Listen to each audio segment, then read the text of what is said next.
Latihan militer yang diadakan tahun ini di Natuna sebenarnya merupakan bagian dari latihan militer yang dilakukan secara rutin oleh TNI. Tahun 2013 misalnya, latihan serupa juga diadakan di Natuna.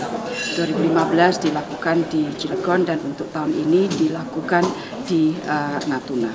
Selain latihan militer tadi seperti dilihat bahwa Presiden juga meresmikan pelabuhan udara dan juga nanti sebentar lagi akan meresmikan atau meninjau cold storage yang kita bangun di Natuna. Jadi intinya adalah kita meningkatkan, memperkuat presensi baik dari presensi ekonomi, sosial dan lainnya di Natuna.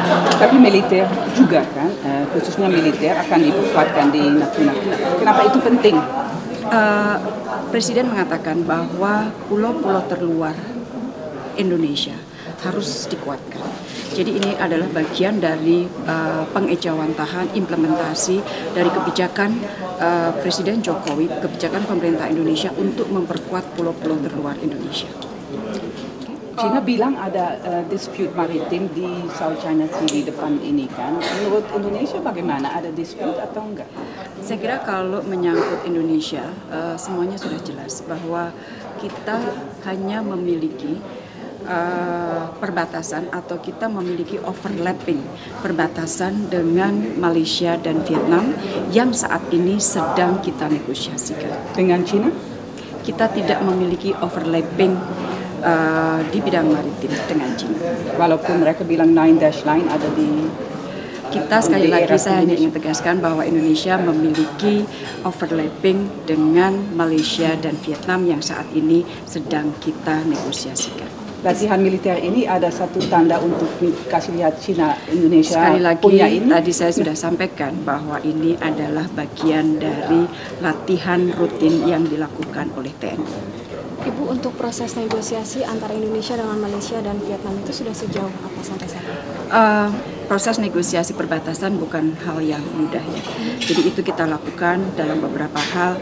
Sudah lama kita tidak lakukan, tetapi dalam 2 tahun ini kita intensifkan.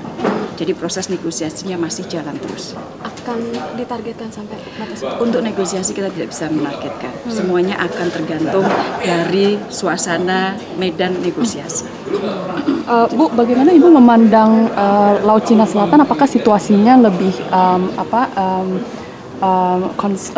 lebih worrying? Is there more tension for you?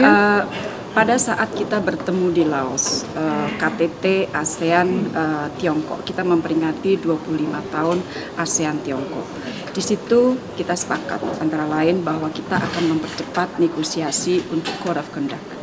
Yang kedua juga kita sepakat, dan itu kemarin sudah diluncurkan, adanya hotlines antara negara-negara ASEAN dan juga Tiongkok. Dan yang ketiga ada kesepakatan untuk QUS. Jadi saya kira semangat dari ASEAN maupun Tiongkok adalah untuk melakukan komunikasi untuk menjaga agar situasi Laut Tiongkok Selatan menjadi atau situasi Laut Tiongkok Selatan stabil dan damai.